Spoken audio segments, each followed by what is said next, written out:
और राजधानी से सटे सीतापुर जनपद की बेसिक शिक्षा व्यवस्था की कमान अब अखिलेश प्रताप सिंह संभालेंगे और सीतापुर में उन्होंने बीएसए के पद पर जो है उन्होंने अपना कार्यभार ग्रहण कर लिया है। हमारे साथ मौजूद हैं, आज जानने का प्रयास करेंगे कि गोंडा में उन्होंने जो बेसिक शिक्षा विभाग में किया उससे जो उन्हें अनुभव मिला, उसके बाद अब सीतापुर में बेसिक शिक्षा विभाग को कितना बेहतर बनाने की दिशा में उनके क्या प्रयास रहेंगे, गुरुजनों से उनकी क्या अपेक्षाएं हैं, छात्रों की उपस्थिति के लिए उनके क्या निर्देश रहेंगे और इसके अलावा जो पिछले दिनों डीजी ने जो सीतापुर में मुआयना किया था, तमाम उन्होंने निर्देश दिए थे और कई बिंदुओं पर उन्होंने चिंता जाहिर की थी, उसको लेकर उनकी क्या कुछ कार्य योजना है जो अमल में वो उतारेंगे। क्योंकि नया शिक्षा सत्र शुरू हो चुका है, तो चलिए नए बीएसए साहब से उनका परिचय भी लोगों का कराते हैं और उनसे भी उनकी प्राथमिकताएं भी जानते हैं। पहले नंबर पर हम आपसे परिचय जानना चाहेंगे, क्योंकि जनपद के शिक्षा जगत के लोग, अभिभावक और जो आपसे जुड़ेंगे बच्चे, वो आपके बारे में जानना चाहेंगे। मैं अखिलेश प्रताप सिंह, मैंने पहले अपने बीएसए के रूप में गोंडा जनपद ज्वाइन किया 28 फरवरी 2022। अभी 1 साल 4 महीने का कार्यकाल मेरा वहाँ रहा। मैं सीतापुर में कल मैंने ज्वाइन किया बीएसए के रूप में। जो शिक्षकों से मेरी अपेक्षा है वो हमारे विभाग की ही पूरी अपेक्षा है कि शिक्षकों की उपस्थिति को बढ़ाया जाए। हमारे पूरे विभाग का सबसे बड़ा चैलेंज ये है कि शिक्षकों की उपस्थिति 100% नहीं रहती है। क्योंकि शिक्षक उपस्थित नहीं रहते, इसकी वजह से बच्चों में भी उतनी दिलचस्पी नहीं होती कि वो रोज़ स्कूल जाएं, क्योंकि उन्हें आशा नहीं रहती कि वो अच्छा पढ़ाई का इन्वायरमेंट पाएंगे। अभिभावक भी उसी तरह से डीमोटिवेट होते हैं, वो जानते हैं कि अगर शिक्षक नहीं हैं तो पढ़ाई का माहौल नहीं होगा। तो हमारा सबसे बड़ा चैलेंज और हमारा सबसे बड़ा ये अभियान भी होगा कि शिक्षक हमारे उपस्थित रहें। बच्चों की उपस्थिति बढ़ाने में शिक्षक की उपस्थिति के अलावा अभिभावकों से संपर्क जरूरी है। हम लोगों का ये प्रयास रहेगा। हमने गोंडा जनपद में भी ये काम किया है। कुछ ब्लॉक्स में हमने शाम के टाइम पे चौपाल लगाया, डिजिटल लर्निंग प्लेटफॉर्म के रूप में हमने इसको लगाया। विभाग ने उसको सराहा भी था कि हम लोग शाम को चौपाल के माध्यम से और डिजिटल लर्निंग प्लेटफॉर्म के माध्यम से अलग अलग जगहों पे जो है प्रोजेक्टर के माध्यम से लोगों से जुड़ते थे। उसको जनपद से हमारे मैसेजेस डीएम साहब, सीडीओ साहब और जितने जनपद के उच्च स्तरीय अधिकारी हैं उनकी छोटी छोटी बाइट्स को चलाते थे, अभिभावकों को मोटिवेट करते थे कि वो अपने बच्चों को स्कूल भेजें, जिससे उनको विभागीय योजनाओं की जानकारी भी मिलती थी और उनको पता चलता था कि हमारा विभाग उनके लिए क्या नई नई चीज़ें कर रहा है। हम लोग लगभग हर चीज़ मुफ्त में देते हैं, स्वेटर है, जूता चप्पल, मोजा है, किताबें हैं, तो लगभग सारी चीज़ें सुविधाएं। और हमारा शिक्षक जो है, हमारे जो विभाग में शिक्षक हैं सबसे ज़्यादा क्वालिफाइड में। आप देखेंगे प्राइवेट स्कूलों में उतने ज़्यादा क्वालिफाइड टीचर्स नहीं हैं। हमारे यहाँ एलिजिबिलिटी का क्राइटेरिया हाई है, लगभग 3 लेयर के एग्ज़ाम्स के बाद हमारे टीचर आते हैं।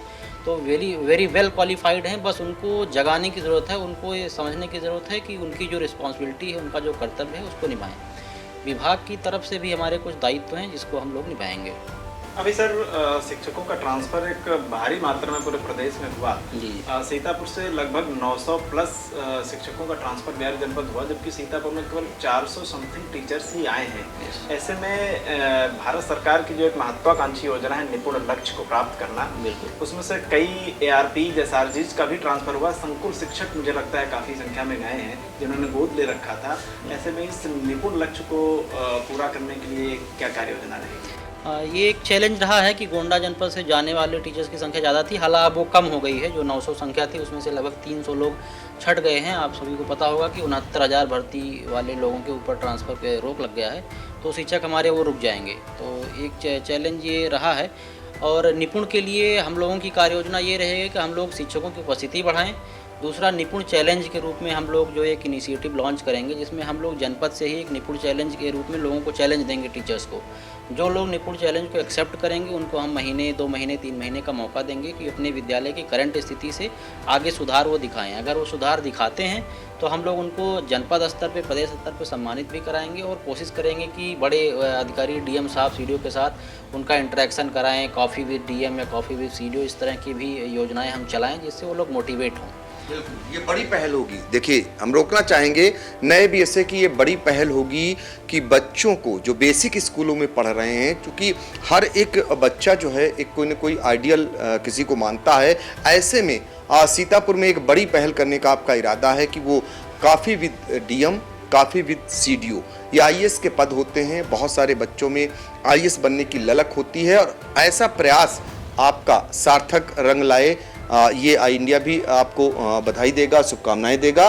बीएसए साहब, एक चीज़ और जानना चाहेंगे, पहले तो सीतापुर में मौजूदा समय में कुल कितने बेसिक के स्कूल हैं, कुल अध्यापकों की संख्या क्या है, क्या पर्याप्त अध्यापक हैं, और जो बेसिक के स्कूल हैं उनका एक ऐसा मॉडल पेश किया जाए जो एक उदाहरण बने, चूंकि राजधानी से सटा हुआ ये सीतापुर जनपद है। अभी हमारे पास लगभग 3512 स्कूल हैं, 13,000 से ज़्यादा अध्यापक हैं। अगर हम शिक्षा मित्र और निर्देशक मिलाएं तो संख्या और ज़्यादा 18,000 के आसपास पहुंचती है। तो पीटीआर रेशियो जो है वो हमारा लगभग पर्याप्त है। कुछ जगहों पे थोड़ी समस्या है कि वहाँ टीचर कम हैं, लेकिन हम लोग उसकी भी व्यवस्था कर लेते हैं अनुदेशक के माध्यम से, शिक्षा मित्र के माध्यम से, तो हमारे पास टीचर पर्याप्त हैं। हमारी जो अभी जो समस्या है वो सिर्फ उपस्थिति की है। तो अगर जो टीचर हमारे पास हैं, अगर वो भी निरंतर उपस्थित रहते हैं विद्यालय में और अपना कार्य करते हैं, जो विभाग की योजनाएं आती हैं, जो विभाग के निर्देश आते हैं, जैसे आपने देखा होगा शिक्षक डायरी बनाई जाती है, संदर्शिकाएं हैं, संदर्शिका के माध्यम से पढ़ाया जाता है कि कब क्या पढ़ाना है, हफ्ते में किस दिन और किस घंटे में क्या पढ़ाना है, यह भी निर्धारित है। तो विभाग ने एक तरह से आपको टाइम टेबल बना के दिया है, आपको अपनी तरफ से कुछ नहीं बनाना है, सिर्फ आपको उसका पालन करते हुए बच्चों को पढ़ाना है। वही हमारा लक्ष्य भी है और हम टीचर्स को उसी दिशा में मोटिवेट करेंगे। सर, टीचर्स के ऊपर टीचिंग के अतिरिक्त बहुत सारे काम हैं, जैसे डेटा फीडिंग का काम है, बहुत सारी ऐसी ट्रेनिंग्स होती हैं जो ऑनलाइन स्कूल टाइम पे भी। एक बीच में डीजी साहब का आदेश ये भी आया कि स्कूल टाइम पे कोई मीटिंग नहीं होगी, किसी तरीके की कोई इस तरीके की एक्टिविटीज़ नहीं होंगी। इससे उबारने के लिए आप क्या करें, आपकी क्या कार्य योजना है, क्योंकि बहुत ओवरलोड है टीचर्स के ऊपर? हाँ, क्योंकि हमारा विभाग डिजिटल की तरफ जा रहा है, ज़्यादातर चीज़ें डिजिटलाइज हो जा रही हैं। उसमें अभी क्योंकि थोड़ा बहुत चैलेंज है कि अभी एक साथ बहुत सारी चीज़ें हो रही हैं, लेकिन वो टीचर्स की, स्टूडेंट्स की और पूरे विभाग की भलाई के लिए बहुत सारी चीज़ें उससे पारदर्शी हो जाती हैं। उससे शिक्षकों का बहुत सारा समय बचता है। अभी आप देखेंगे कि छुट्टियों के लिए पहले बहुत सारे अध्यापकों को कार्यालयों की तरफ दौड़ना पड़ता था, उनका बहुत सारा समय ज़ाया होता है। अब निर्धारित कर दिया गया है कि अगर कोई टीचर लीव अप्लाई करते हैं, सीसीएल अप्लाई करती हैं महिला शिक्षिकाएं, 1 महीने का सीसीएल अपने आप अप्रूव होना होता है, उसमें बीएसए या किसी स्तर पे वो रिजेक्ट नहीं होता है, तो उनका पूरा समय बच जाता है। इसी तरह से बाकी चीज़ें हैं, तो ये सब चीज़ें विभाग के अच्छाई के लिए हैं। थोड़ा समय एक्स्ट्रा लगता है, लेकिन उससे मुझे लगता है कि विभाग सकारात्मक दिशा में ही आगे बढ़ेगा। डीजी बेसिक शिक्षा विभाग पिछले दिनों यहाँ सीतापुर आए थे विजय किरण आनंद जी, उन्होंने एक कार्यशाला भी रखी थी खैराबाद में। उसमें बहुत सारे ऐसे उन्होंने एक औचक निरीक्षण कराया और जो विद्यालयों की तस्वीर आई वो कहीं ना कहीं चिंताजनक थी। उसमें उपस्थिति अध्यापकों की भी कम पाई गई और जो छात्र थे, छात्राएं, उनकी उपस्थिति बहुत ही चिंताजनक, यहाँ तक कि कई जगहों पर 30% भी बच्चे उपस्थित नहीं पाए गए। उस दौरान वो निर्देश दिए गए थे और नए शिक्षा सत्र की जो शुभारंभ हुआ है, उन निर्देशों का जो धरातल पे अमल होना है, उसके लिए क्या कुछ आपने कार्य योजना बनाएंगे? डीजी साहब का हमेशा ये उद्देश्य रहता है कि विद्यालय का माहौल बहुत बढ़िया हो। विद्यालय का माहौल बढ़िया करने के लिए उनका लक्ष्य रहता है कि विद्यालय पूरी तरह से कायाकल्पित हो।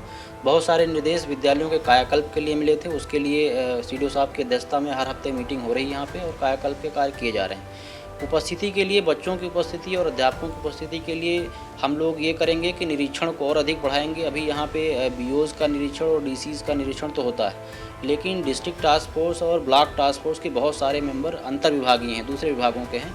वो निरीक्षण यहाँ बहुत कम है। अगर वो निरीक्षण भी होंगे तो हमारे पास हैंड्स बढ़ जाएंगे, हमारे निरीक्षणों की संख्या कई गुना बढ़ जाएगी। उससे शिक्षकों की उपस्थिति बढ़ेगी और शिक्षकों की उपस्थिति अगर बढ़ती है तो निश्चित ही बच्चों की उपस्थिति में सुधार होगा। अगर बच्चों की उपस्थिति में सुधार होगा तो हमारी शिक्षा की गुणवत्ता, जो हमारा निपुण का लक्ष्य है, वो भी हम लोग प्राप्त कर पाएंगे। एक सर, सीतापुर की एक बड़ी समस्या रहती है, गांजर इलाके में बहुत सारे स्कूल्स ऐसे हैं जहां कैंपस में रूम्स के अंदर, क्लासरूम्स के अंदर पानी भर जाता है। बारिश का सीजन चल रहा है, ऐसे में स्कूल खुल नहीं पाते हैं, बच्चों को भी स्कूल आने का कोई सवाल नहीं उठता है। ऐसे में एक लंबा अंतराल हो जाता है। इस अंतराल को भरने के लिए और उनकी पढ़ाई भी प्रभावित ना हो, ऐसे में क्या कार्य योजना है? मतलब ये गांजर की बात वो कर रहे हैं जो सबसे जनपद का पिछड़ा इलाका है, और ख़ास बात ये है वो 3 ऐसी तहसीलें हैं जो बाढ़ प्रभावित हैं। तो ऐसे में जब पानी स्कूलों में आ जाता है तो 3 से 4 महीने पूरी तरीके से शिक्षा व्यवस्था ध्वस्त हो जाती है।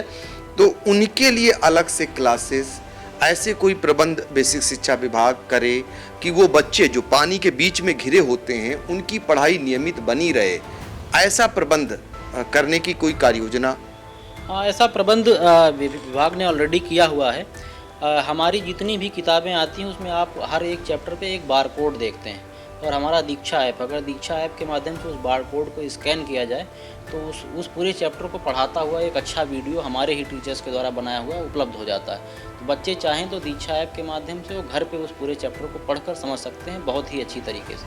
उसमें एक चैलेंज आएगा कि बहुत सारे बच्चे क्योंकि गरीब उससे आते हैं परिवेश से, तो उनके पास मोबाइल की समस्या होगी, वो एक दिक्कत आएगी। लेकिन जिन बच्चों के पास स्मार्टफोन है, जिनके घर पे किसी भी सदस्य के, वो इस चीज़ को कर सकते हैं। हम लोग प्रयास करेंगे कि इसको और बढ़ावा दिया जाए, डिजिटल जो लर्निंग है उसको प्रचारित करें, कि जिससे लोगों को उसकी जानकारी मिल सके कि अगर बाढ़ में 3-4 महीने वो स्कूल नहीं जा पा रहे हैं तब भी उनकी पढ़ाई जारी रहे। क्या आपने यानी नए बीएसए जो अखिलेश प्रताप सिंह हैं, उन्होंने बाढ़ प्रभावित इलाके के बच्चों के लिए एक जो नाउमीद हो चुके थे, उनकी पढ़ाई चौपट होती थी या प्रभावित होती थी, उनके लिए दीक्षा ऐप एक ऐसा ऐप है जो घर बैठे अपने मोबाइल से पढ़ाई कर सकते हैं। क्योंकि सबने देखा कोविड काल में जब ऑनलाइन शिक्षा पर सारे लोग निर्भर हो गए थे, तो ऐसे में उनकी शिक्षा प्रभावित ना रहे, उस दीक्षा ऐप के जरिए बाढ़ प्रभावित इलाके के बच्चे अब पढ़ाई कर सकेंगे।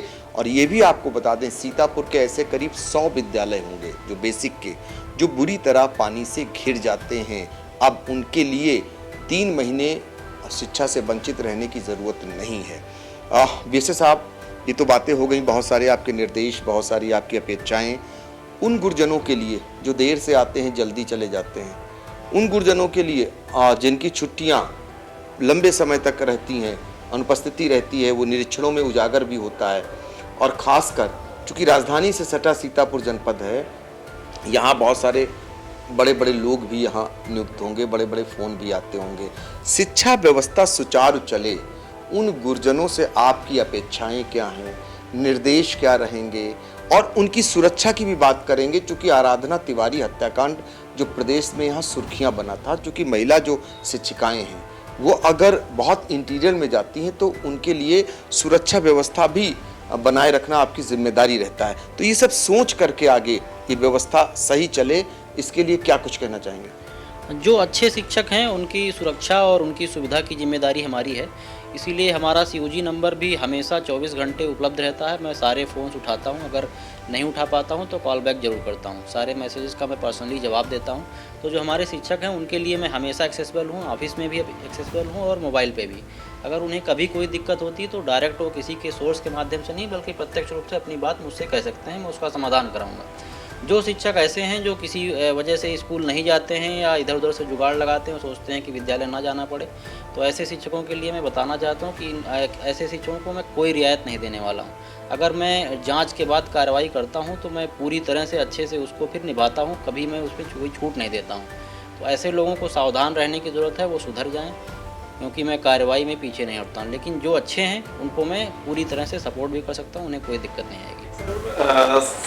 सीतापुर में बेसिक शिक्षा विभाग में पूरे साल संकुल स्तर से लेकर के ब्लॉक और जिले लेवल पे भी, प्रदेश स्तर पे भी खेल कूद की प्रतियोगिताएं निरंतर चलती रहती हैं। जनपद में तमाम ऐसे विद्यालय हैं जहां स्पोर्ट्स ग्राउंड नहीं है। ऐसे वहां के बच्चे इन एक्टिविटीज़ से वंचित हो जाते हैं, छूट जाते हैं। ऐसे बच्चों के लिए, ऐसे विद्यालयों के लिए क्या कार्य योजना रहेगी आप? खेल को बढ़ावा देना तो हमारे विभाग के लिए वैसे भी प्राथमिकता पे है। हमारे आदरणीय प्रमुख सचिव सर भी उसके चेयरमैन हैं स्पोर्ट्स के, तो हम लोगों को निर्देश है कि हर स्कूल में कम से कम 3 टीमें बनाई जाएं।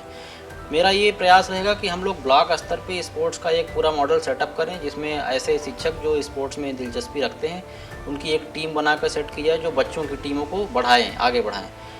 खेल परिसर को माननीय मुख्यमंत्री जी का भी ये लक्ष्य है कि हर गांव में कम से कम एक खेल परिसर को विकसित किया जाए, और प्रॉब्ली अगर स्कूल में जगह है तो सबसे पहले स्कूल में ही खेल परिसर का विकास किया जाए। हम लोग इसको चिन्हित करेंगे, अगर स्कूल में जगह है तो खेल परिसर का विकास होगा और बच्चों में खेल भावना को बढ़ावा दिया जाएगा। खेल भावना से न केवल बच्चों का स्वास्थ्य अच्छा रहता है बल्कि उनका दिमाग और पढ़ाई में भी वो अच्छे होते हैं। और एक विकल्प के रूप में जीवन में ये भी रहता है कि अगर वो पढ़ाई में नहीं खेल में अच्छा करना चाहते हैं तो खेल में भी आगे बढ़ सकते हैं। तो मेरा प्रयास रहेगा कि जनपद में एक पूरा इंफ्रास्ट्रक्चर खेल के लिए हम लोग तैयार करें।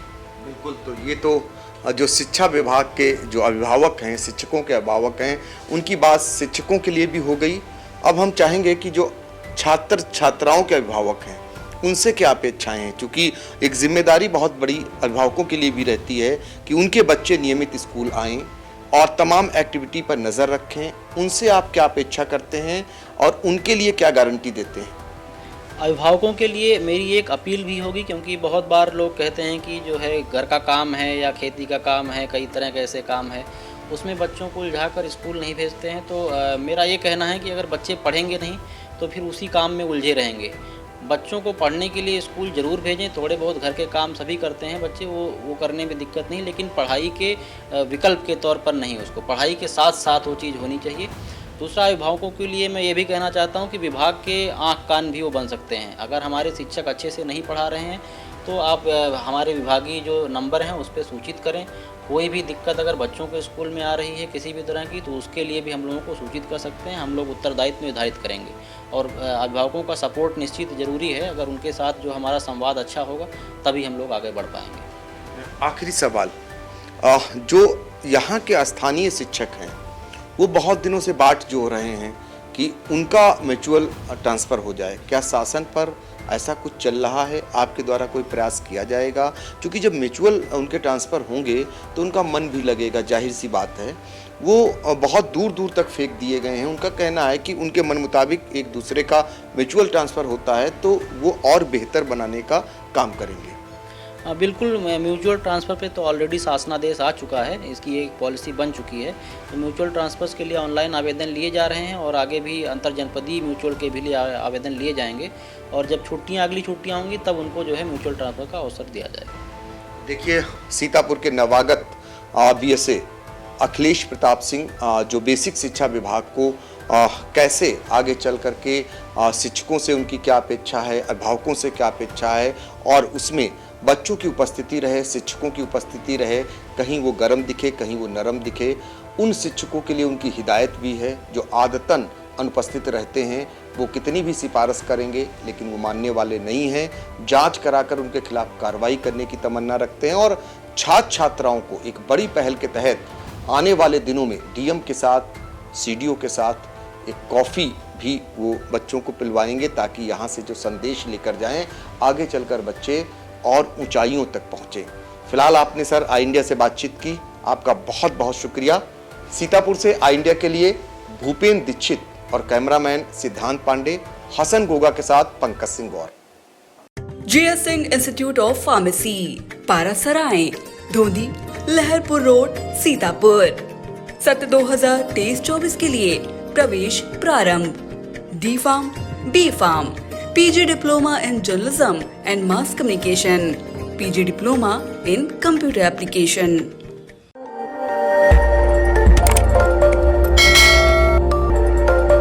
खबर आपकी, नजर हमारी। देखते रहिए आई इंडिया।